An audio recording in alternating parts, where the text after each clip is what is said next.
So hi guys, ఇవాళైతే మా చిన్నపిల్లని తీసుకొని నేను హాస్పిటల్కి అయితే వచ్చేసాను అనమాట. రెగ్యులర్ చెకప్కి. ఎంతమంది జనం అవుతుంది, 1 అయిపోయింది అనమాట చూపించుకునేసరికి. ఆ తర్వాత మా మమ్మీ ఫోన్ చేసి సాంబార్ తెచ్చుకోమంది. గుంటూరు మమత ఆటోలో దిగి సాంబార్ అయితే తీసుకున్నాం అనమాట. సాంబార్తో పాటు కొన్ని జ్యూసెస్ కూడా తీసేసుకున్నాం. మా అన్నయ్య డ్రై ఫ్రూట్ మిల్క్ షేక్, నేను పప్పాయ, మా దానికేమో అరటికాయ జ్యూస్ అనమాట తీసుకున్నాము. చాలా బాగుంది. అలాగే మీరు గుంటూరు ట్రాఫిక్లో ఇరుక్కుపోవాలనుకుంటే కనుక మా గుంటూరు వచ్చేసేయండి. ట్రాఫిక్ ఫుల్ హెవీగా ఉంది. ఇంకా చిన్నగా మా ఇంటికి వచ్చేసి నా యూనిఫామ్లోకి వచ్చేసి మా అన్నయ్య డ్రై ఫ్రూట్ మిల్క్ షేక్ తీసుకున్నాడు. అదేదో ఒకసారి ట్రై చేద్దామని చెప్పి ట్రై చేసా. పర్లేదు, ఓకేగా ఉంది, ఏదో ఉందిలేండి అని.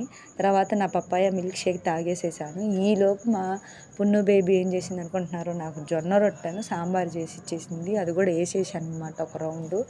మా ఇద్దరు కూతుర్ని దానికి అప్పచెప్పేసేసి కమ్మగా కడుపు నిండా తిన్నా. ఇది సరిపోక వేడివేడిగా అన్నం వేసేసుకొని సాంబార్ వేసుకొని తినేసేసా. Please do like, share, subscribe to my channel. Bye guy.